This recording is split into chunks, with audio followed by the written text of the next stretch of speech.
हालात के सबब वालिद साहब का चलता हुआ कारोबार ठप हो गया। उन दिनों मेरी उम्र 16 साल थी और मैट्रिक पास किया था।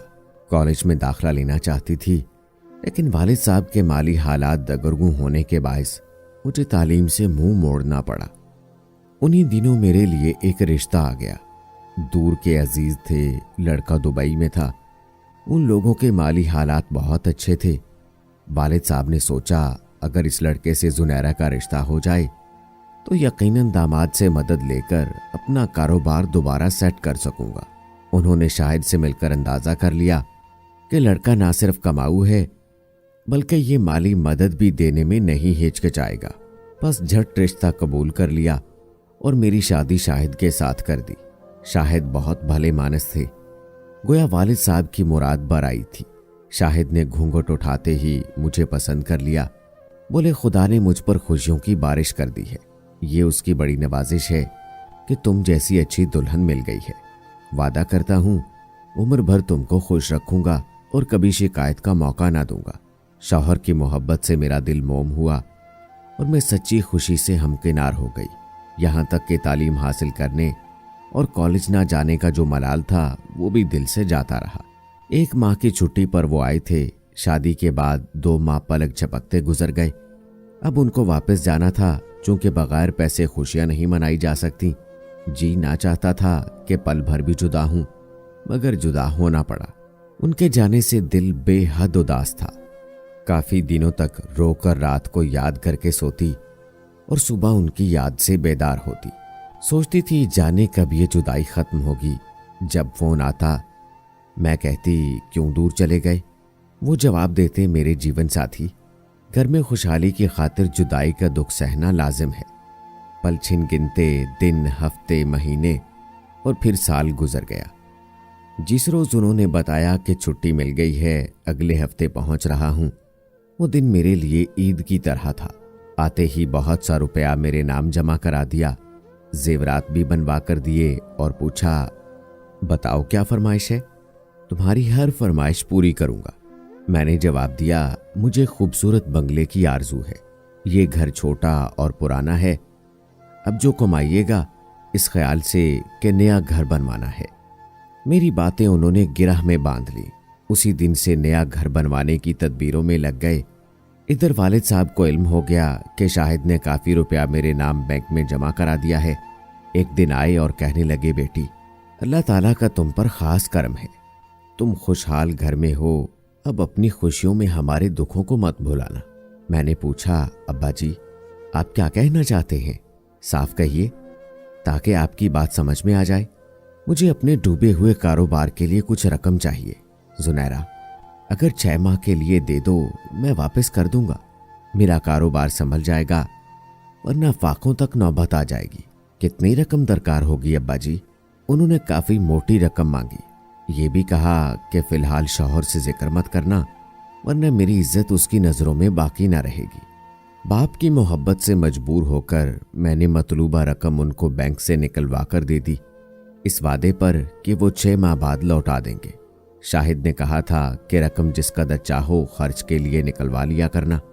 मैं मजीद पैसे वक्तन फौक्तन तुम्हारे अकाउंट में डलवाता रहूंगा ताकि इतना सरमाया जमा हो जाए कि हम आसानी से नया घर तामीर करा सकें। वक्त गुजरता गया। 1 साल बीत गया। अब्बा जी ने एक दमड़ी वापस ना की। मैंने भी तकाजा ना किया, क्योंकि शाहिद ने कोई बाज पुरस ना की कि मैं रकम अकाउंट से निकलवाती हूं कि नहीं, कितनी निकलवा चुकी हूं। तब सोचा अगर उन्होंने पूछा तो कह दूंगी कि खर्च कर दी है। वो मुझको कुछ ना कहेंगे। मुझे उनकी मोहब्बत और उनको मेरी वफा पर एतबार था। अब कि वो आए तो अल्लाह ताला ने मुझे एक बेटे से नवाज दिया था। बेहद खुश हुए। बोले रकम तुम्हारे अकाउंट में भिजवाता रहता हूं, बस 1 साल की और देर है। अगली बार छुट्टी पर आऊंगा तो नए मकान की तामीर शुरू कर देंगे। इस बार दूसरे बेटे की खुशखबरी मिल गई। वो और ज्यादा निहाल थे। प्लाट पहले से खरीदा हुआ था, घर बनवाने लगे। बुनियादों तक बात पहुंची तो छुट्टी खत्म हो गई। कहने लगे तुम्हारे वालिद साहब को ये काम सुपुर्द करके जाना चाहता हूं। अपनी निगरानी में मकान की तामीर जारी रखेंगे। अल्लाह ने मेरी लाज रख ली, क्योंकि वालिद साहब ने थोड़ा सा काम को आगे बढ़ाया था कि रुपया खत्म हो गया। मैंने वालिद से कहा कि अब आपका कारोबार संभल गया होगा, आपने 6 माह के लिए रकम ली थी और अब दूसरा साल है। शाहिद ने बाज पुरस कर ली तो क्या होगा, बेहतर है कि रकम लौटा दें ताकि मकान की तामीर जारी रहे। बोले रुपया जरूर कारोबार में लगाया, मगर हालात ऐसे हैं कि नफा की बजाय नुकसान होता चला गया। फिलहाल इस काबिल नहीं कि रकम लौटा सकूं। तुम जो भी बहाना करो, अपने शौहर को खुद संभालो, मैं मजबूर हूं। साल बाद भी मकान मुकम्मल ना हो सका।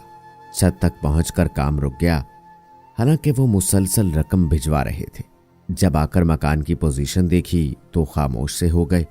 मुझे और वालिद साहब को कुछ ना कहा, कोई शिकवा ना किया कि इतना रुपया कहाँ गया।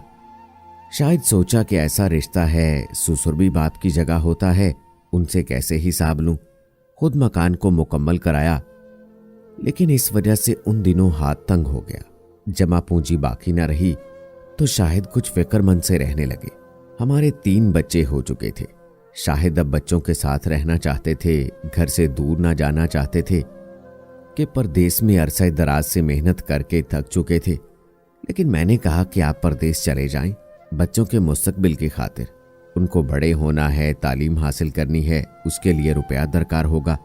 वो मेरी बात सुनकर हैरान हो गए। क्या तुम वही हो, पहले जब मैं जाता था तो रो रो कर हलकान होती थी, कहती थी कि तंगी में गुजारा कर लूंगी, आप ना जाइए। और अब मैं यहां रहकर कोई कारोबार करना चाहता हूं तो तुम कहती हो कि दोबारा परदेश चला जाऊं। मैंने जवाब दिया, आप ही तो कहते थे कि खुशहाली के लिए जुदाई का दुख सहना लाजिम होता है। मकान की वजह से पैसे खर्च हो गए हैं, अब आगे का भी तो सोचना है। शाहिद दोबारा चले गए। वो हर माह माकूल रकम भिजवाने लगे और हम आसूदा हाली से दिन बसर करने लगे। अब्बा जी वक्तन फौक्तन आ जाते, अपनी मजबूरियां बताकर कुछ न कुछ रकम ले जाते और मैं इनकार की हिम्मत ना कर पाती। जब 4 बच्चे हो गए तो छोटे छोटे बच्चों को संभालना मेरे लिए मुश्किल हो गया। अब के वो आए तो मैंने कहा कि मुझे कुल वक्ती मुलाजमा चाहिए, मैं अकेली बच्चे नहीं संभाल सकती। सास भी वफात पा चुकी थी। ससुर साहब हमारी शादी से साल भर पहले अल्लाह को प्यारे हो गए थे। शाहिद ने मुलाजमा रखने की इजाजत दे दी। कहने लगी, सोच समझ कर रखना, आजकल जमाना ठीक नहीं है। ऐसा ना हो कि कोई गलत किस्म की औरत तुम्हारे घर में आ जाए और तुम बाद में पछताओ।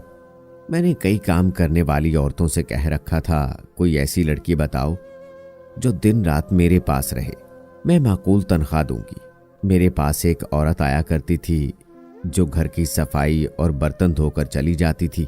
उसकी बहुत मिन्नत की तो वो कहने लगी कि मेरी एक यतीम भांजी है, मेरे पास रहती है, घर संभालती है, तो मैं घरों में काम करने जाती हूँ, उसको ले आती हूँ, आप देख लें, ठीक लगे तो रख लें, 10,000 रुपये महाना लूंगी।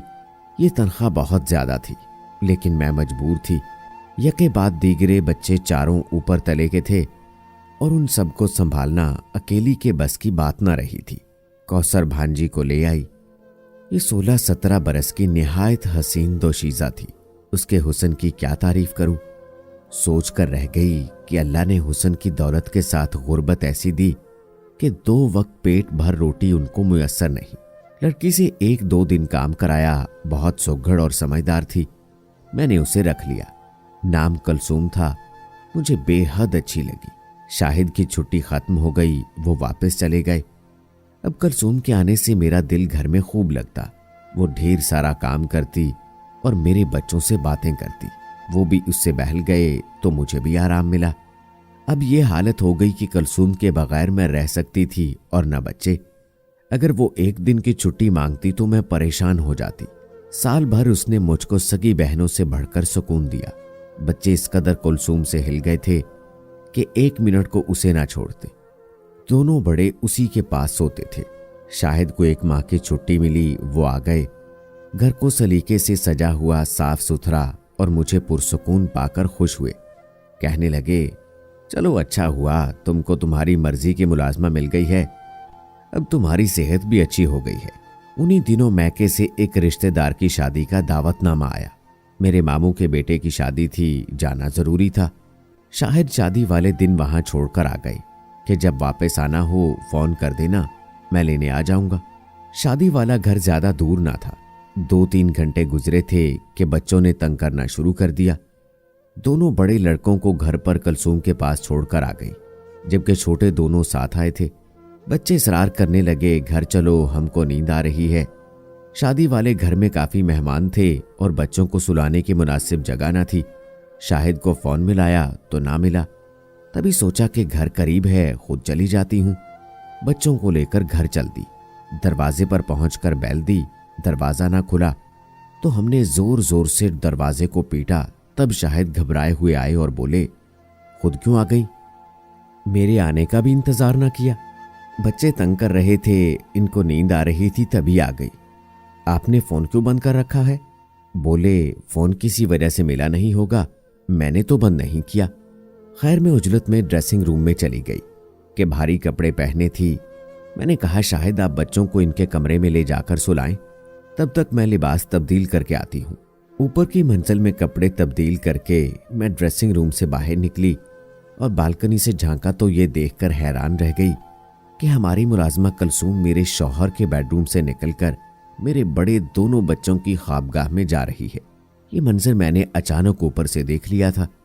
फौरन नीचे आई और पूछा कि कुलसूम आपके कमरे से निकली है? ये वहां क्या कर रही थी? इसको बच्चों के कमरे में होना चाहिए था। वो कुछ बौखला गए, कहने लगे कि हसीब और नजीब तो सो गए थे, ये जवाद और फहद को सुलाने आई थी, लेकिन वो तो आपके कमरे में नहीं थे, आप उनको दूसरे कमरे में ले गए थे। मैं ऊपर से देख चुकी हूं। अब उनसे कुछ बात न बन पा रही थी, खज्जल से हो गए। बस इसी कदर कहा कि तुमको धोखा हुआ है, कुलसूम मेरे कमरे में नहीं थी। मैं खामोश हो गई, मगर दिल का सुकून जाता रहा, क्योंकि ये एक मुअम्मा था और जब तक मुअम्मा हल ना हो तब तक आदमी बेचैन ही रहता है। एक रात फिर ऐसा कुछ हुआ कि मेरी अचानक आंख खुली।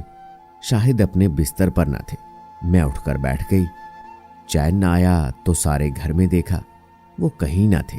तब मैं उस कमरे में गई जहां दोनों बच्चों के साथ कुलसूम सोया करती थी। बच्चे सो रहे थे मगर कुलसूम मौजूद ना थी। मेरा दिल धक से हो गया। मैं रोने लगी। रोते रोते आंखें सूज गईं। सुबह की अजान से कुछ पहले शाहिद आ गए। पूछा, आप कहाँ चले गए थे? बोले, आधी रात को दम घुटता सा महसूस हुआ तो ताज़ा हवा लेने बाहर चला गया था। सेहन में तो आप नहीं थे, लॉन में भी ना थे, फिर कहाँ थे? छत पर चला गया था, तुम वहां आ जाती। छत पर आधी रात को जाने का मुझे ख्याल नहीं आया, लेकिन मैं बच्चों के कमरे में गई थी, वहां कुलसूम भी मौजूद ना थी। मुझे उसकी खबर नहीं वो वहां मौजूद थी या नहीं। तुम्हें पता है कि मैं रात को बच्चों के कमरे में नहीं जाता जहां कुलसूम सो रही होती है। अब फिर उन्होंने मुझे झुठला दिया। मेरी आंखों में धूल झोंकी और मैं कुछ न कर सकी। दिल का चैन और करार जाता रहा। हर दम बेसुकून रहने लगी। बैठे बैठे जी चाहता कि जी भर कर रोऊं, खूब चिल्लाऊं, लेकिन ऐसा ना कर सकती थी कि बच्चे परेशान हो जाएंगे। इस बार वो डट गए कि अब परदेस नहीं जाना, यहीं रहकर कुछ कारोबार करूंगा, मगर मैं इसरार करती कि आप जाइए। दरअसल मैं जिस शक में पड़ गई थी उसका इलाज यही था कि शायद यहां से चले जाएं। कुलसूम को निकाल भी देती तो वो बाहर इससे राब्ता कर लेते। एक बार शक दिल में घर कर ले तो फिर मुश्किल से निकलता है।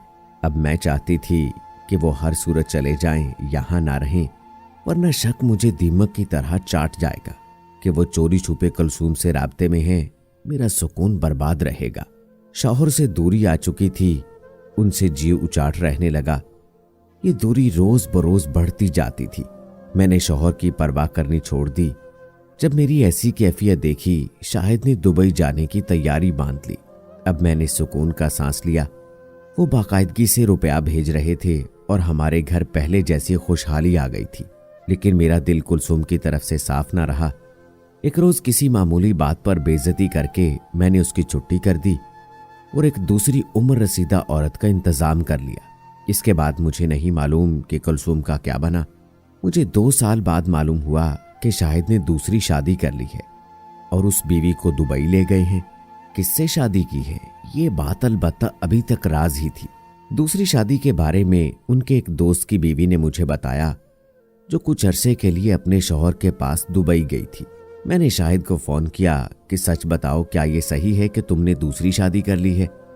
मुझे यकीन नहीं आ रहा। यकीनन ये खबर किसी दुश्मन ने उड़ाई होगी। उन्होंने इस बात का कोई जवाब ना दिया। बल्कि फ़ोन बंद कर दिया। अब्बा जी के पास जाकर मदद की दरख्वास्त की कि आप किसी तरह पता कराएं शाहिद ने दूसरी शादी की है या नहीं। उन्होंने कहा, बेटी सब्र शुक्र करके घर में बैठी रहो, वो तुमको खर्चा भेज रहा है, ये बहुत है। अगर राज राज ना रहा तो ज्यादा अजाब झेलने पड़ जाएंगे। वालिद के इस जवाब से मैं मजीद दुखी हो गई। एक दिन उमर रसीदा मुलाजमा ने कहा, जुनैरा बीबी एक बात बताती हूँ, सब्र से काम लेना। आपके शौहर ने कलसूम से दूसरी शादी कर ली है और उसको यहाँ अलहदा मकान में रखा हुआ है। आजकल दोनों पाकिस्तान आए हुए हैं। उसको ये खबर किसी दूसरी मुलाजमा से मिली थी। खबर की तस्दीक के लिए मुलाजमा ने वो पता भी बता दिया जहां शाहिद और कुलसूम रह रहे थे। मैं वहां गई तो रात से पर्दा उठ गया। खबर सही निकली।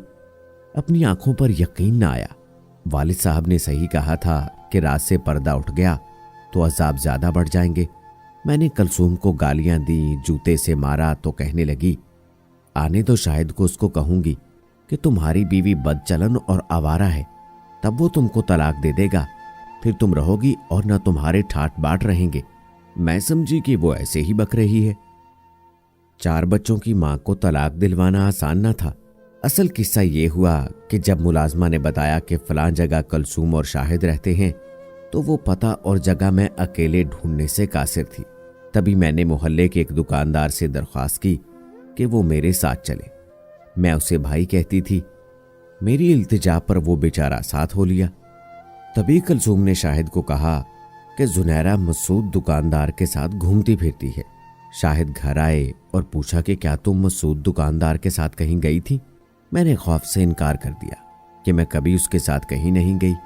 फिर वो मसूद के पास गए और यही सवाल उससे किया तो मसूद भाई ने कहा कि हाँ, आपकी बीवी ने मुझसे मिन्नत की थी कि मेरे साथ फलां जगह चलिए, किसी का पता तलाश करना है।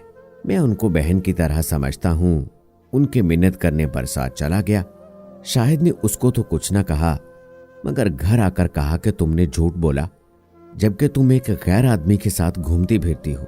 उस शख्स ने सच बता दिया। फिर तुम अगर उसको भाई समझती हो तो झूठ क्यों बोला, क्यों मुझसे छुपाया? बस इसी बात पर उन्होंने मुझको तलाक दे दी। मैं सोच भी न सकती थी जिस शख्स ने मुझसे इतनी मोहब्बत की, कभी वो मुझे यूं तलाक दे देगा। मुझे शाहिद पर अंधा एतमाद था, मगर एक मुलाजमा के हुस्न ने शाहिद का दिल मुझसे फेर दिया। वो जीत गई और मैं हार गई। यूं मुझ बदनसीब का हंसता बसता घर उजड़ गया। मेरे बच्चे भी मुझसे जुदा हो गए। वालिद साहब की रकम लौटाने की नियत न थी तो मेरा साथ ना दिया। खुदा जाने मुझसे क्या खता हुई कि मैं इतनी बड़ी सजा की मुस्तहिक ठहरी। तलाक के बाद वालिद के घर में पनाह ली। यहां कोई तकलीफ नहीं है, मगर दिल के सुकून को तरसती हूं। तो दोस्तों, इस कहानी से आपने क्या सबक सीखा, कमेंट सेक्शन में जरूर बताइएगा। इसी के साथ मुझे अगली वीडियो तक इजाजत दें। अल्लाह हाफिज।